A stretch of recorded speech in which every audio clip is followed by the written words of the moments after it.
اللهم صل على سيدنا محمد وعلى آل سيدنا محمد. أعوذ بالله من الشيطان الرجيم. بسم الله الرحمن الرحيم.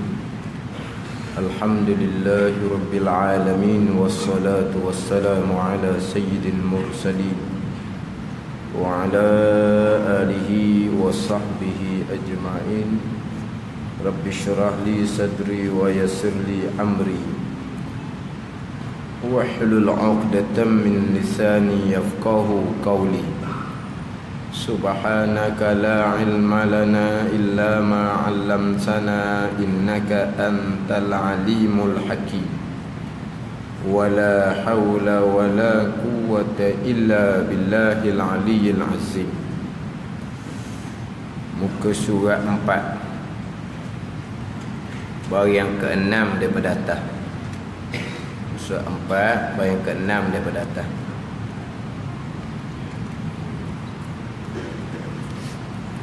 Qala al-muallifu rahimahullahu ta'ala wa nafa'ana bi'ulumihi amin.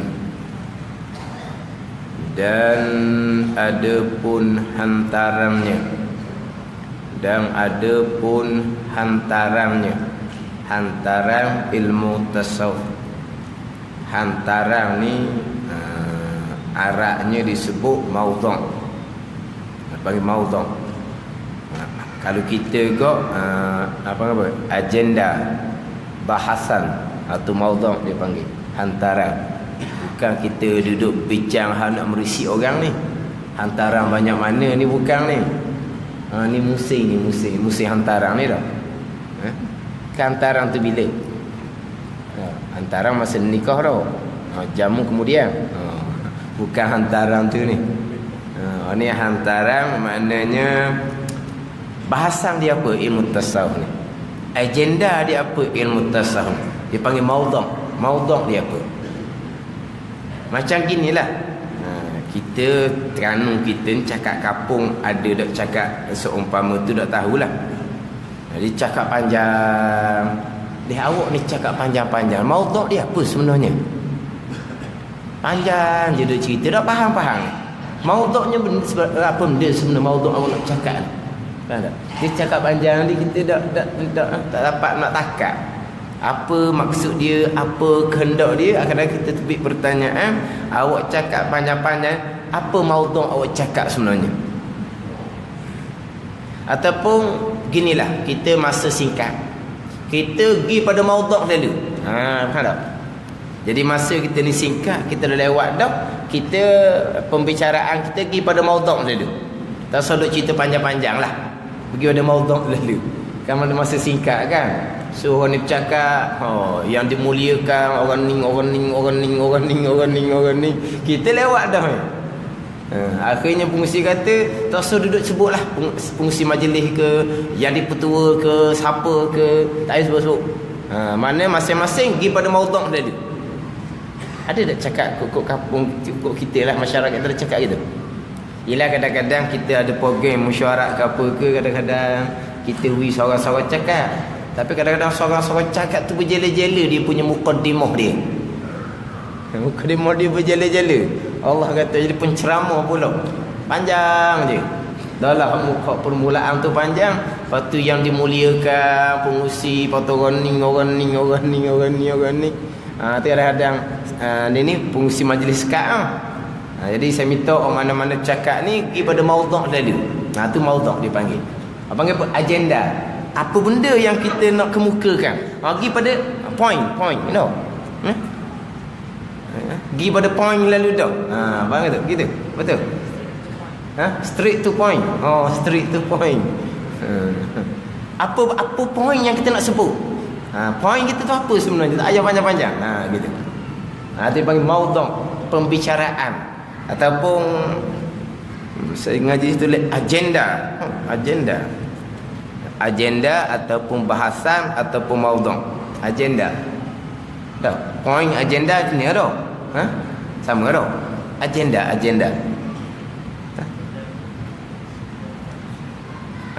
Susunan. Agenda point lah. Dah. Tu. Ha. Itu dipanggil hantaran. Tapi biasa cakapan ilmu dipanggil maudhu'. Apakah maudhu' ilmu tasawuf? Apakah pembahasan ilmu tasawuf? Maka iaitu hantarannya, maudhu'nya bahasan ilmu tasawuf, poinnya hati manusia. Jadi poin pembahasan ilmu tasawuf hati manusia. Hati manusia ni daripada pihak kelakuan yang datang kepadanya. Daripada pihak kelakuan, sifat-sifat yang datang kepadanya, kepada hati. Yang nak cerita bab hati manusia. Terkadang mari sifat-sifat yang baik, kelakuan yang baik. Kelakuan ni kelakuan hatilah. Kelakuan hati yang baik. Terkadang datang kelakuan hati yang jahat, yang dicela pada syarak. Tu maknanya perbahasan ilmu tasawuf, perbahasan bab hati. Adapun perbahasan ilmu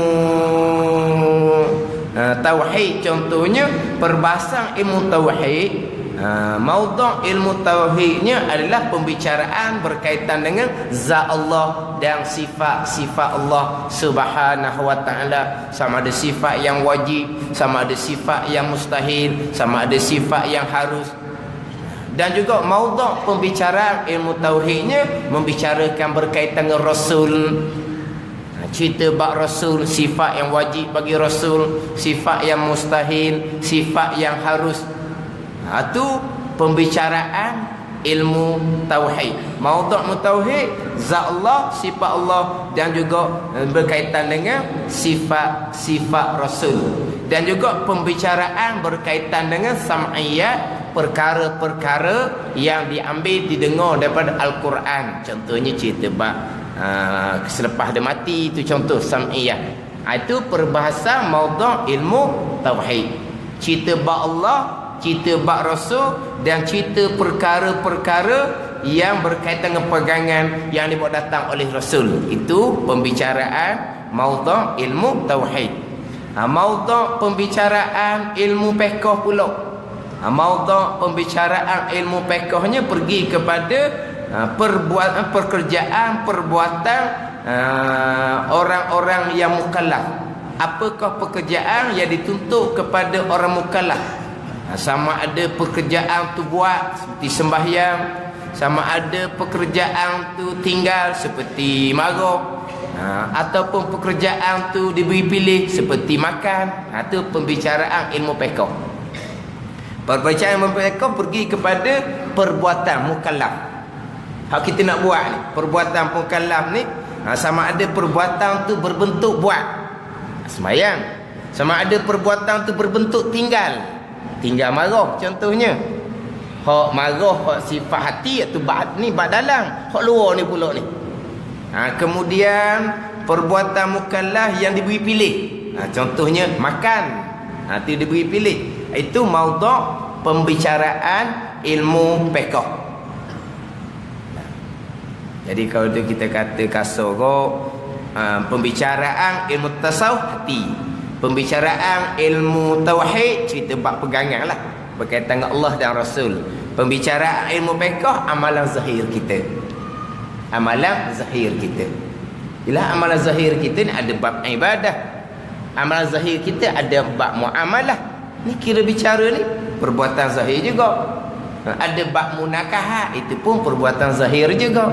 Ada bab janah, itu pun berkaitan dengan perbuatan zahir juga. Itu maudhu' pembicaraan ilmu fiqh. Jadi pembicaraan ilmu tasawufnya pembicaraan berkaitan dengan hati. Daripada pihak kelakuan, sifat-sifat yang datang kepadanya, yang datang kepada hati. Pembicaraan hati. Itu maudhu' hantaran ataupun agenda bahasan ilmu tasawuf. Ini mabadi ilmu dia panggil. Pendahuluan ilmu ni kita nak tahu ilmu apa yang kita belajar, ilmu tasawuf. Ilmu tasawuf ni apa pengertian dia? Cerita dah terdahulu. Kemudian apakah faedah mengaji ilmu tasawuf? Ini cerita bab hantaran. Di bawah tu pula cerita bab hukum. Apakah hukum kita belajar ilmu tasawuf? kemudian didatangkan dia punya ambilan dia. Manakah tempat ambilan ilmu tasawuf ni? Adakah rekaan ulama ataupun ambilan daripada Quran dan hadis? Kemudian apa nama ilmu? Ni dia panggil mabadi ilmu, dia panggil mabadil asyarah. Dia ada pendahuluan 10. Tapi dalam kitab kita datang ada berapa? 1 2 3 4 5 6 saja. 6 saja. Cuma yang panjang saya ceritanya hak nombor 2 terdahulunya faedah belajar ilmu tasawuf. Panjang cerita berkaitan dengan faedah belajar ilmu tasawuf. Menyampaikan ia kepada mengkosongkan hati daripada yang lain daripada Allah dan menghiasi hati dengan memandang kepada Allah, kepada Tuhan sekalian alam. Ini panjang di sini ni.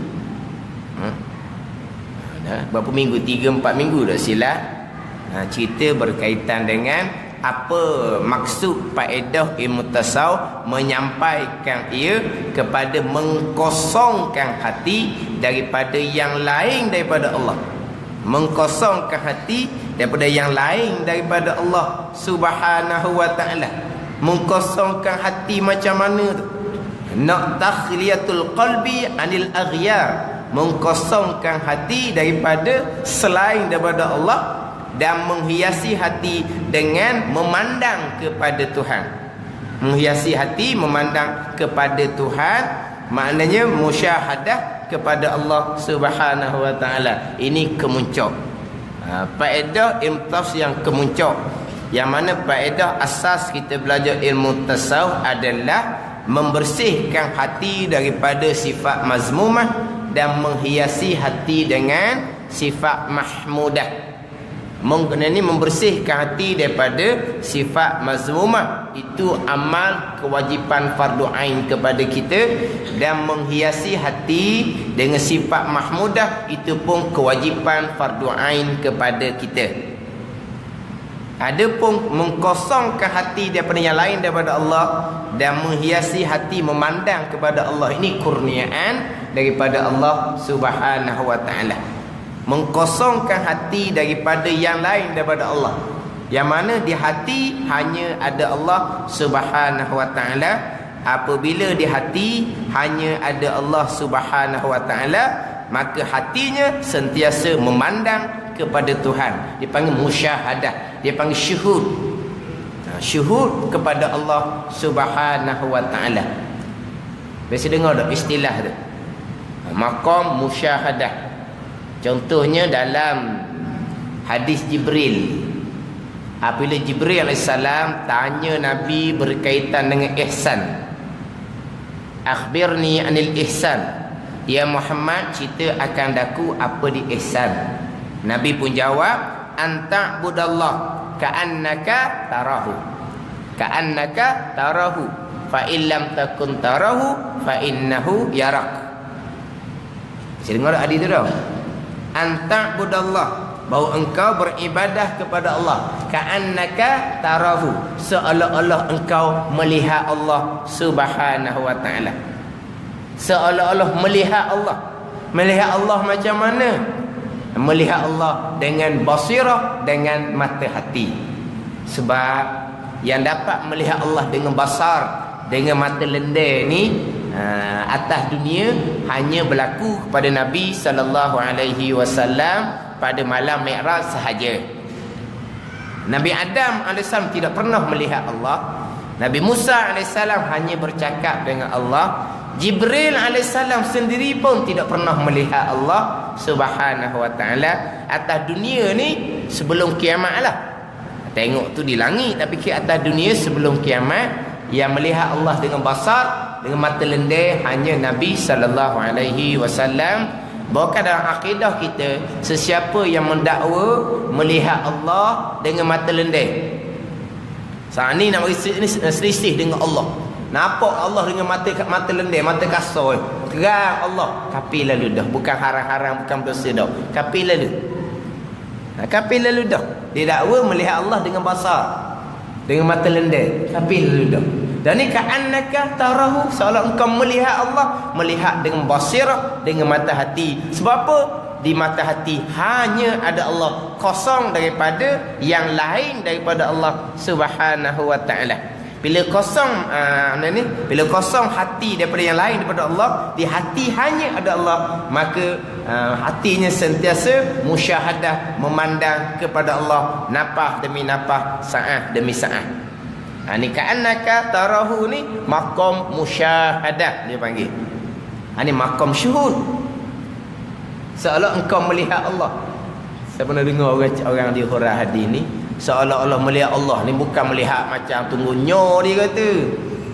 Dia nak cerita melihat tu makna apa? Melihat Allah ni. Melihat apa? Melihat dengan basirah, memandang Allah dengan basirah. Fa illam takun tarahu fa innahu yara. Jika engkau tidak dapat melihat Allah dengan basirah, maka engkau mestilah memperingatkan diri bahawa Allah sentiasa melihat akan engkau. Dia panggil maqam muraqabah. Dia panggil maqam muraqabah. Bahkan hadis Jibril AS panjang tu tanya berkaitan dengan Islam, berkaitan dengan iman, berkaitan dengan ihsan. Kalau dalam kitab Riyadhus Salihin, kitab hadis Imam Nawawi, duduk di bawah tajuk Babul Muraqabah. Bawah tajuk Babul Muraqabah. Mana muraqabahnya? Fa illam takun tarahu fa innahu yara. Kita hendaklah sentiasa memperingatkan diri kita, Allah melihat akan kita, zahir dan batin. Allah sentiasa melihat akan kita, zahir dan batin. Kalau hilang hak ni, hilang hak muraqabah ni lah, kita pun jadi bebas. Zahir kita nak buat apa-apa pun ikut pandailah. Batin hati kita nak bersifat dengan sifat apa pun bebas. Sebab apa? Sebab kita lupa kepada Allah yang sentiasa melihat akan kita, zahir dan batin.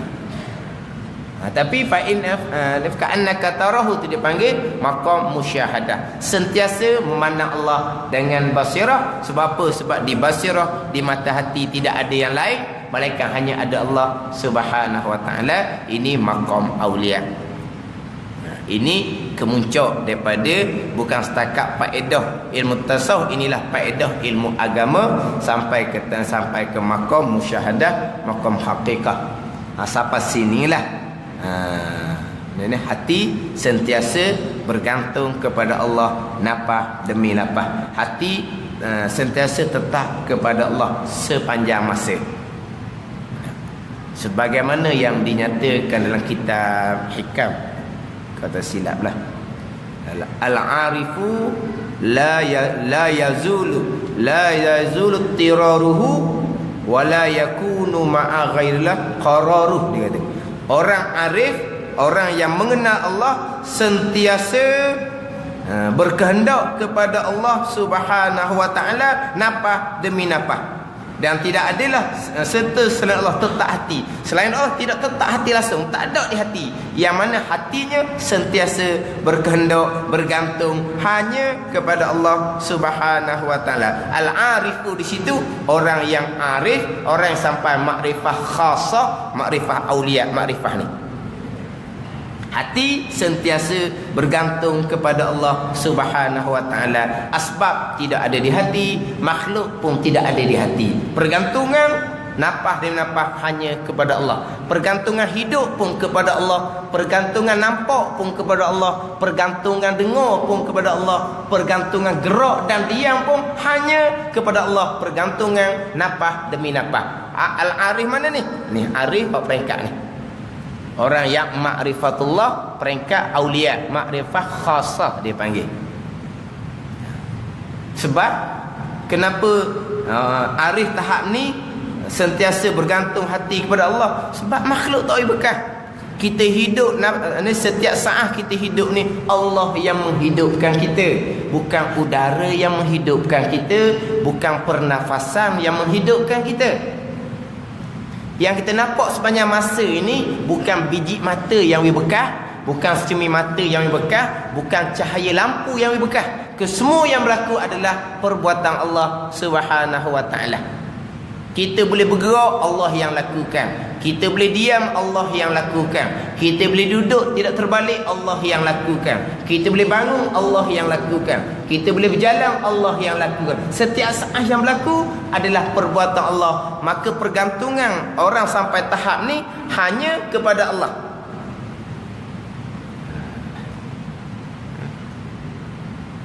Kita sosak napas tak daripada bangun pagi sampai ke tidur. Ingat tak siapa yang menghidupkan kita? Oh ingat. Orang tanya dia ingat. Start daripada buka mata pagi tu terang tu. Ingat tak terang tu bukan biji mata yang buat, bukan cahaya lampu yang buat. Ingat ke tak?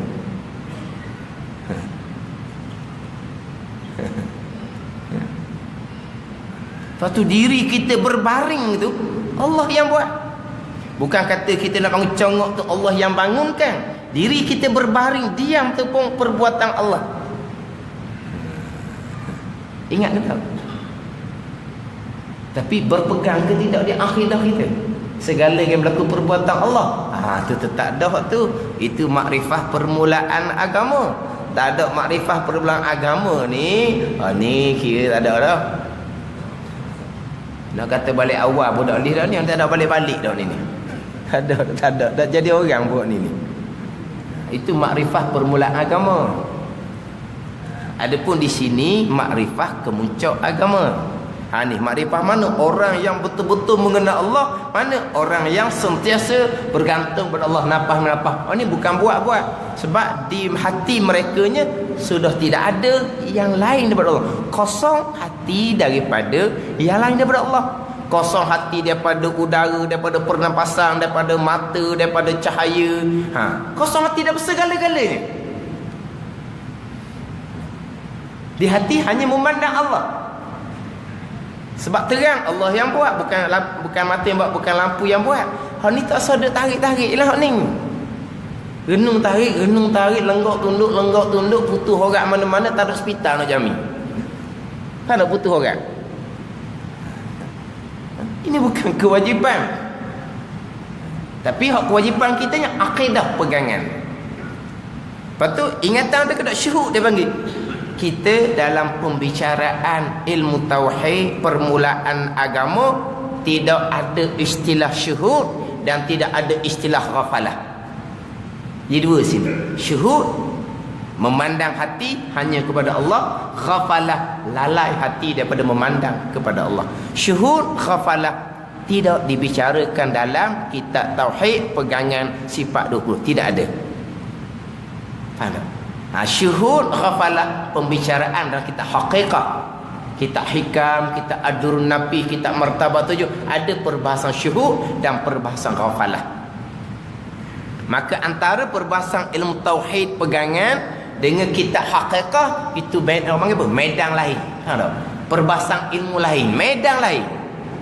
Perbahasan ilmu tauhid 20, perbahasan ilmu yang pertama-tama. Perbahasan dan kitab haqiqah dan kitab hikam, perbahasan orang hati bersama dengan Allah Subhanahu wa taala di kalangan aulia-aulia illah. Kita tengok sekarang. Tapi nak ceritanya perbahasan haqiqah, contohnya perbahasan para sahabat radhiyallahu anhum, mereka sampai maqam baqa. Itu lebih tinggi lagi daripada maqam aulia. Tapi kita cerita dengan sekarang kok, perbahasan orang sampai ke maqam aulia. Adapun sahabat maqam baqa, hak paling tinggi sekali, maqam baqa. Dia ada bahasan panjang pula, dia ada maqam fana, dia ada maqam baqa. Maqam fana pula ada tauhidul af'al, tauhidul asma, tauhidus sifat, tauhiduz zat. Dia panggil ni wahdatul af'al, wahdatul asma, wahdatul sifat, wahdatul zat. Dia ada 4 keesaan dia panggil. Itu perbahasan maqam fana, maqam aulia. Kita mengaji sifat 20, sifat yang ke-6 wahdaniyah. Keesaan juga. Ada juga keesaan pada perbuatan, keesaan pada zat, keesaan pada sifat, keesaan pada perbuatan. Itu ilmu pegangan. Tauhid 3 dia panggil. Hak cerita bab makam dia panggil tauhid 4. Perbasang dalam pembahagian hak makam fana. Dia ada makam baqa. Ni perbasang dia. Sedar kalau orang pandai cerita. Makam baqa ada syuhudul qasr fil wahdah, syuhudul wahdah fil qasr. Kita bahas ilmu tinggi-tinggi ni kadang-kadang orang yang cakap pun hogong. Kadang-kadang orang tukar dengar pun tupang glamour retik. Bendanya tak ada pun cerita orang. Cerita istilah lah. Syuhudul qasr fil wahdah, syuhudul wahdah fil qasr. Cerita je. Ni minallah, lillah, billah. Itu makam baqa. Minallah, ni lillah, billah. Daripada Allah, kerana Allah, dengan Allah. Itu makam baqa, makam sahabat. Dia buat bubuh mulut dia. Dia bubuh slogan dia. Ni yang duduk lakon-lakon.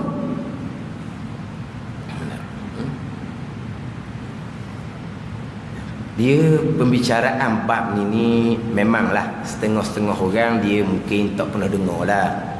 Tapi bagi orang yang biasa mencari, dia akan jumpa seumpama ni. Bukan saya sendiri pun pernah jumpa jalanan yang seumpama ni, jalanan yang terpesong 30 tahun dulu. Saya pun jumpa dengan jalan yang sama. Saya duduk pondok 3 tahun. Tugu peringat dah, jangan pergi pada satu tempat. Tempat tu pegangan dia salah. Tapi kita duduk 3 tahun ni tak pandai nak nilai. Saya nilainya ikut kepada ramah tak ramah orang ngaji. Kalau ramah tu salah kok mana pula dah ramah. Kalau salah takkan jadi ramah. Kalau tugu pesan supaya pergi ni, dia pun tak ramah mana anak murid. Silat-silat gaya kita tohmoh awak ni tugu ni deki berkali murid kita ramah. Mungkin gitu kita tohmoh. Maka pergi 3 tahun depan tidak boleh nilai pun lagi. Boleh nilai tak boleh nilainya bila pindah mengaji di pondok Pasir Tumbuh, pergi mengaji dengan Tugu Haji Abdul Rahman Wakaf Baru almarhum, barulah faham.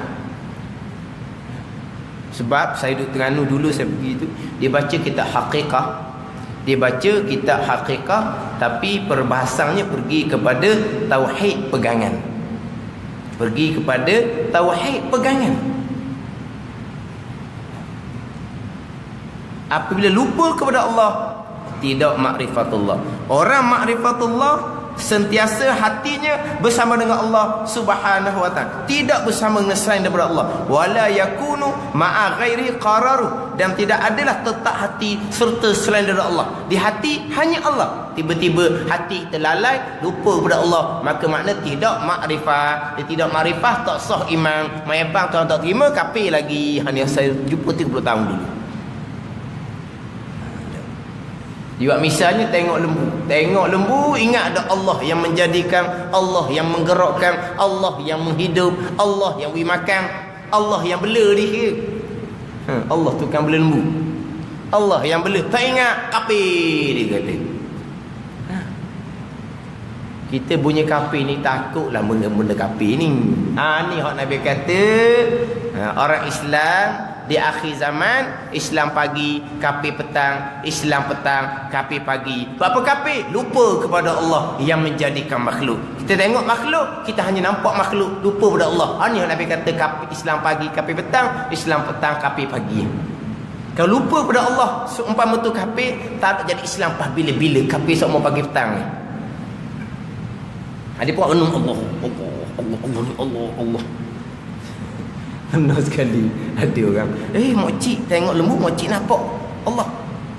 Makcik tengok lembu, makcik nampak Allah. Dan makcik tengok lembu, tengok ngapa makcik nampak lembu-lembu ni. Tengok mata. Dan mata makcik bekas ke? Dia pun benih. Sekarang ni makcik tengok lembu, makcik tenung ni, Allah jadikan lembu, Allah yang hidupkan lembu. Lembu tu. Sekarang ni hak tu nombor 2. Lembu tu nombor 2. Hak nampak tu nombor 1. Nampak ngapa? Sekarang lembu tu Allah yang jadikan, Allah yang hidupkan, Allah yang gerakkan, Allah yang diamkan. Itu butir lembu. Sekarang kita pun tengok lembu, kita nampak lembu, maka kita mari ni Allah, Allah yang jadikan Allah, Allah. Sekarang ni sebelum lembu tu nampak tu dulu. Makcik tu nampak ngapa? Nampak dengan mata. Makcik lupa dah, mata tak bekas makcik. Lepas tu renung nampak tu dulu. Jangan digunung ke lembu tu, gunung ke nampak celek bagi. Nampak ni Allah, Allah ni, Allah ni nampak. Lama-lama jalan berundur lah, eret tank lah lama-lama. Tahu dah eret tank? Jalan eret tank. Ada eret tank. Dia tank di tali pun jalan ya eret tak punya belakang. Tu macam tu.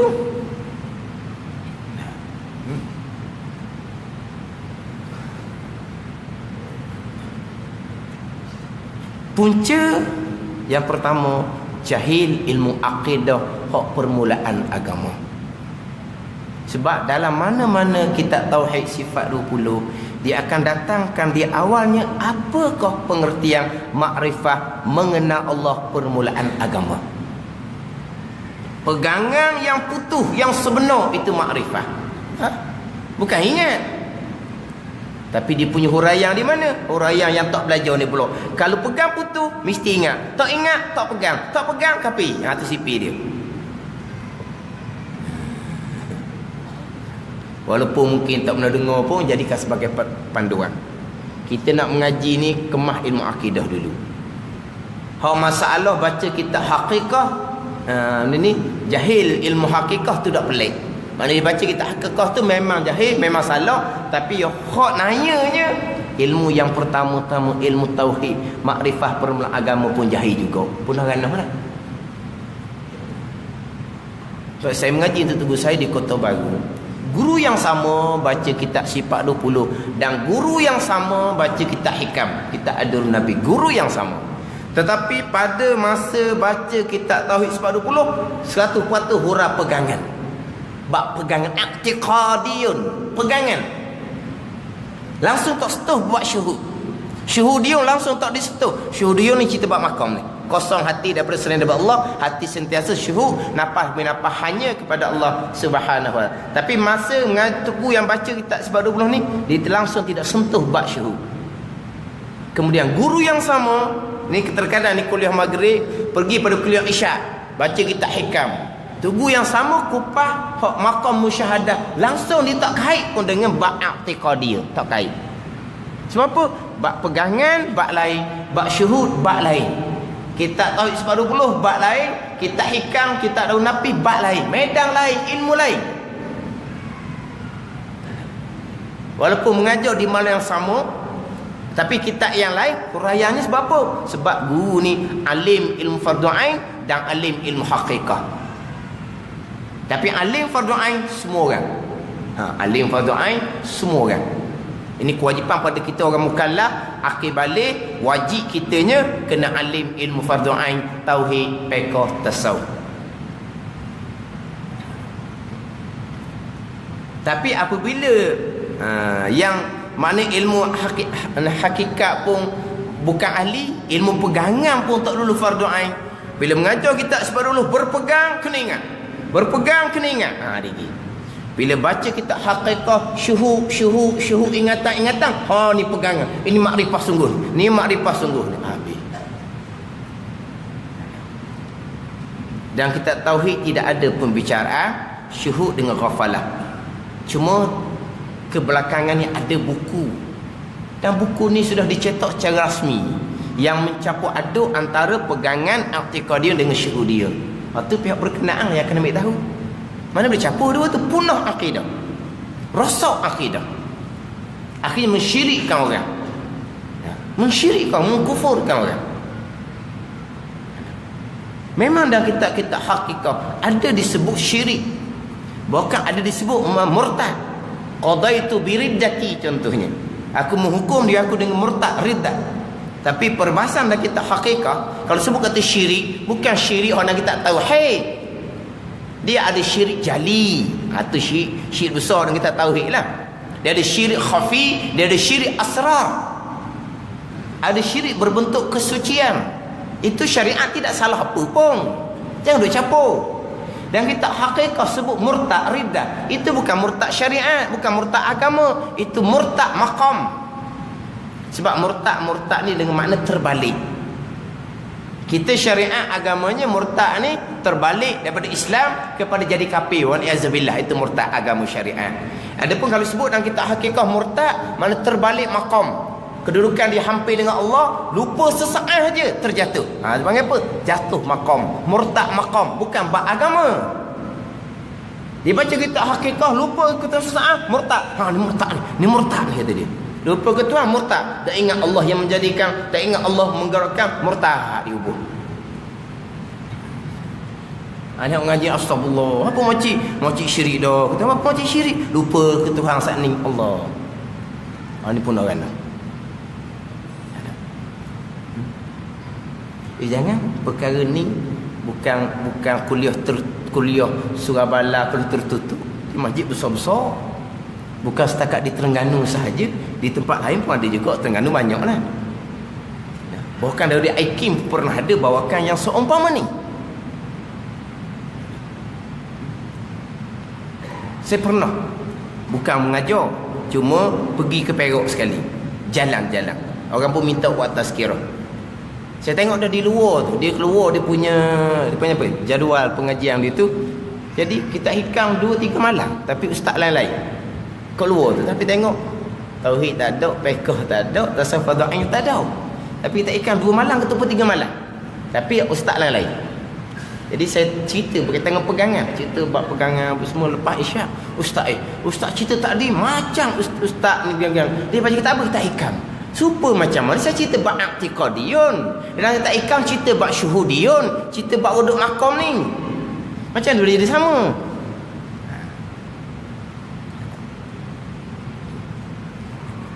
Lepas tu kadang-kadang dalam sesuatu kelas lah, berpegang, kena berpegang. Kena ingat ustaz. Siapa kata kena ingat? Kena pegang. Mengetahui dan mengaku putus di hati, itu i'tiqad. Mengetahui dan mengaku putus di hati, berpegang kejap, putus di hati. Itu pegangan. Dah pegang kejap, mesti ingat. Nak ingat macam mana hati kita penuh dengan akhyar, penuh dengan selain daripada Allah. Hati kita bukan penuh dengan selain daripada Allah. Hati kita penuh dengan dosa, dengan zulmah, dosa siang malam. Dosa diri kita sendiri, dosa keluarga kita. Kita membiarkan keluarga kita, kita membiarkan masyarakat kita. Hak tu padang dah kitanya. Sebab kata berpegang, ingat ke ustaz? Kena ingat ke? Bukan, pegangan. Lama ada ustaz, tak apa ke tak ingat ni ustaz? Kata siang kalau orang tua kadang gitu. Acak kali juga. Lama-lama ustaz, tak apa tak ingat. Dah haji boleh ingat ke? Memang tak boleh ingat. Lepas tu lama tanya pula. Dia cerita pegang. Ya ustaz, pegang saja tak ingat. Dah pakcik boleh ingat. Dah boleh kata. Lama-lama hilang. Gimana? Dia balik tempat so ingat. Dia selesa gitu. Lepas tu nak ingat pun ni.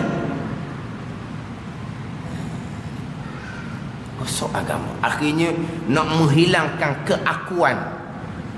Nak menghilangkan keakuan. Aku.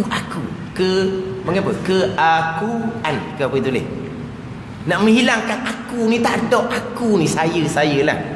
Dia istilah sebut menghilangkan keakuan, bukan menghilangkan kesayaan. Ada? Menghilangkan kesayaan. Menghilangkan keakuan. Kau macam mana? Ni aku ni tak ada aku ni. Apa aku ada?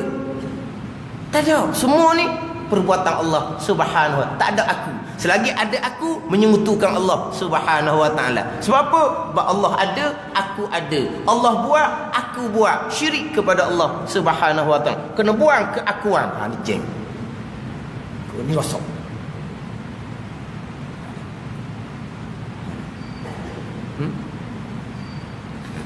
Kena buat aku tu. Mana buat aku? Sini lah. Mengkosong hati daripada yang lain daripada Allah. Termasuk aku tu. Tak ada. Itu panggil maqam fana. Fana mana apa? Lenyap di basirah selain daripada Allah. Yang ada hanyalah Allah Subhanahu wa ta'ala. Paling rendahnya wahdatul af'al. Ya, siapa tu? Maqam aulia, maqam wali. Bukan suruh kita buat. Kita nak buat, nak lakon. Tak ada aku. Aku tak ada, Tuhan belaka. Jabariyah, akidah yang terpesong. Tuhan, Jabariyah. Kadang-kadang pelik tu pelik dah lalu lah kalau kita kata kau. Siapa keniat sahaja aku semayang, syirik kepada Allah.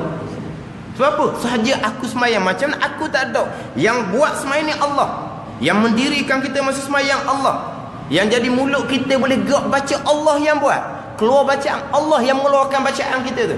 Kita rokok Allah yang menggerakkan rokok. Kita i'tidal Allah yang menggerakkan i'tidal. Tak ada akunya. Allah belaka. Ni sahaja aku semayang, syirik pula dibubuhnya. Allah kata ambil mana? Kejap lagi, aku nak balik dah. Aku pula nak balik. Nanya rosok agama. Kita ahli sunnah wal jamaah.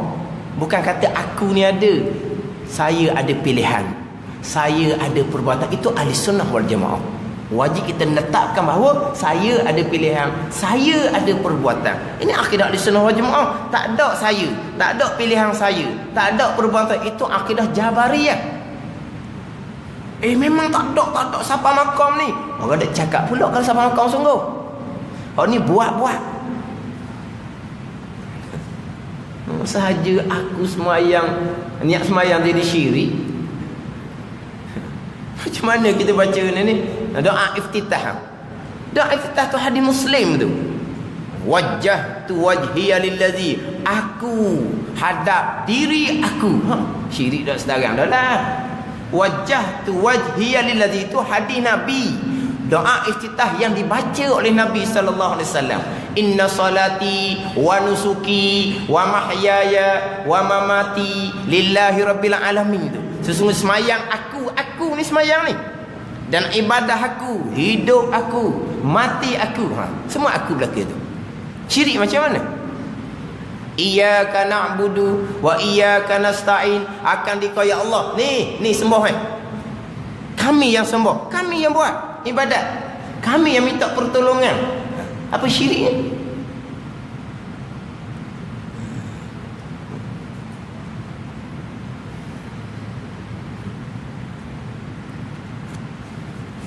Tapi sampai makam pembicaraan di sini, tu cerita lain. Allah yang licinkan hati dia, yang ada hanyalah Allah. Dia bukan buat-buat. Inilah pembicaraan dah kita hikam, dah kita adrun Nabi. Sebab itulah kalau dengar siapa-siapa lah baca, dia kata nak ajar makrifah. Makrifah apa orang nak baca? Makrifah maqam aulia. Tak apalah, cerita bab wali-wali. Lepas tu kita macam mana, so kira lah cerita orang kaya-kaya. Kita kerja buat malas, dia tidur je. Lah gila, sedar dengar cerita kedudukan orang hampir dengan Allah. Sepatutnya kita nak belajar makrifatullah, ilmu yang pertama-tama ilmu akidah. Tapi kalau dibaca kita cerita bab makrifatullah peringkat aulia, digi pada pegangan ustaz atau bukan. Tak boleh campur antara bab pegangan dengan bab syuhud. Tak boleh campur. Itu ilmu lain, medan lain. Cuma terkadang gua pergi baca kita hakikat, cerita bab makrifah aulia ni, begiang, selagi merasai ada pilihan, selagi merasai ada perbuatan, selagi merasai gerak diam ni daripada kita, belum mentauhidkan Allah. Hati gua bercerita, belum mentauhidkan Allah, tauhid peringkat aulia. Adapun tauhid kita peringkat pegangan, kita wajib kena letak bahawa kita ada pilihan, kita ada perbuatan, kita ada tadbir, sebab kita akidah ahli sunnah wal jamaah. Terkadang masa dia baca kita hakikat tinggi-tinggi tu, ni cerita bab maqam fana, maqam baqa. Cerita maqam syariat, duduknya bergiang. Tu pun kadang dia imbang jugalah, maqam syariat kita bergiang. Setakat tu saja, bukan capur. Bukan capur pun orang kena. Yelah, kita semuanya pergantungan pada makhluk. Kita cerita tadi tu hak dekat kita, hidup kita, nampak kita, dengar kita, gerak diam kita. Hak lain pun samalah. Pergi mari kita semua kita bergantung ke makhluk. Kalau ada kereta sedap boleh mudah pergi mari. Allah tak ada kereta, anak apakah Allah ni masalah. Tak ada mutu, anak ambil Allah. Nak pergi mana pun susah kita, mutu tak ada, bahan dia anak. Tak apa. Dah mutu tak ada, mutu makhluk tak ada bekas. Lepas tu Allahumma, siapa lah situ bercakap? Sebab apa siapa makam ni dah? Makam aulia. Tapi nak cerita mana? Kita bergantung kepada makhluk. Mana makhluk? Butuh kereta tu makhluk. Naik kereta pula tengok Allah pinjam kereta, minyak pun dah isi. Megah dah. Siapa kedok di tesai minyak ni mampu tengah jalan berat pinjam saja minyak misi pun dah. Susah hati tu apa? Sebab minyak tak ada. Apa? Minyak pergi bekas. Minyak pergi bekas. Habis minyak, buka tempat minyak tu, cari air, bismillahirrahmanirrahim, bubuh air. Tu ambil jalan, boleh jalan lah. Buat. Buat. Tapi kalau kisah maqam aulia, ya sungguh. Kisah tu guru, ada seumpama tu, dia isi air, jalan boleh-boleh dia. Siapa sudah, tak ada apa-apa pun. Tapi dia pesan tu, jangan buka. Buka, hari aku nak ranak boleh. Nak cerita ni. Sebab apa? Minyak ke, air ke, makhluk. Makhluk tak bekas sama sekali. Bubuhai Allahumma. Teranglah buat. Ini kurniaan daripada Allah. Tapi nak ceritanya, orang awam pergantungan sepenuhnya kepada makhluk. Suami bergantung pada isteri, isteri bergantung pada suami. Kalau tak ada isteri, apa dia duduk rumah anak, cara anak nak beranak. Dia cara anak nak beranak. Sebab tu lelaki tak beranak, dia cara anak nak beranak. Tu lelaki dia mesti elok gitu je. Tu lelaki kena beranak retek. Oh lah bini tak tinggal gimana? Tu lelaki duduk sarang rumah susah. Sebab apa? Tak ada orang puan. Sebab apa nama ni? Isteri pula kalau tu lelaki dia tak ada meninggal. Susah, takut tang dia nak duduk. Sebab apa? Sebab seorang diri. Takut apa? Allah ada. Suami ada. Suami makhluk. Suami tak boleh bagi manfaat, suami tak boleh bagi mudarat. Manfaat mudarat hanya datang daripada Allah. Itu pegangan. Lepas tu dia ingatan kita, memanglah ada isteri mudah kita, ada suami mudah kita. Tapi nak ceritanya, kita tu bergantung sesama sendiri. Tapi cerita bab pegangan tetap dah makhluk tak bekas sama sekali. Lepas tu macam nak menghilangkan pergantungan kita. Pergantungan kita sepenuhnya kepada Allah. Ini sampai tahap ni. Sampai tahap kosong di hati daripada yang lain daripada Allah. Sekalian makhluk kosong di hati. Hati hanya memandang Allah nafas demi nafas. Siapa? Ini maqam aulia. Memang saya selalu ulang tekan persoalan pegangan dengan syuhud dengan ingatan. Sebab di tempat kita ada yang bawa campur aduk antara pegangan dengan ingatan. Baca kitab sifat 20, hura bab maqam syuhud. Baca kitab maqam syuhud, kitab hikam dunafi, lagi hura kepada bab pegangan. Itu rosak. Jadi sini kosong hati, maqam aulia, sampai kepada maqam ni makrifah khassah, tauhid khassah, sampai maqam ahli kashfi. Itu kita sebut faedah ilmu tasawuf yang kita sudah cerita 2-3-4 minggu dah. Macam mana? Dan kita belajar ilmu tauhid pegangan sampai peringkat kita boleh membezakan. Mari je, ni nak kita mana ni salah dah ni, boleh membezakan baru lepas fardu ain dalam ilmu tauhid. Kalau mari pelik-pelik, apa benda pula ajar sen betul juga. Orang kali ni ada buku ni, beradang mana ada buku ni, betul pula ni. Juga orang kali ni. Mengapa kita tak lepas fardu ain mengaji ilmu tauhid hak fardu ain. Nak lepas fardu ain ilmu tauhid, nak lepas fardu ain ilmu tauhid sebab peringkat kita boleh membezakan. Pegangan apa makna? Makrifah permulaan agama apa makna? Bila dia campur aduk je, ni bukan dah ni. Ni bukan cerita bab makrifah permulaan agama ni, bukan cerita bab pegangan ni. Kita boleh membezakan. Tapi apa yang dia kata cuba awak hurah, saya tak pandai nak cerita. Tapi dah betul lah tu. Mana kita ada ilmu fardu ain, kita tidak ada ilmu fardu kifayah. Boleh menghuraikan, boleh bezakan, boleh cekah dan boleh huraikan balik, boleh matikan balik. Tak salah, itu ilmu fardu kifayah. Tapi kalau sebab peringkat kita pun bolak wak, kita tak lepas lagi fardu ain ilmu tauhid. Jadi ulang baliklah sedikit bagi kita anggap faedah ilmu tasawuf. Dan ada pun hukumnya, hukum belajar ilmu tasawuf, maka fardu ain atas tiap-tiap yang berakal lagi sampai umur. Wallahu a'lam. Bismillahirrahmanirrahim. Alhamdulillahirabbil alamin wassalatu wassalamu ala sayyidil mursalin wa ala alihi wa sahbihi ajma'in. Allahumma iftah alaina futuhal arifin Allahumma allimna ilma aqdamin wa fahimna famas sabiqin warzuqna riqat talibin.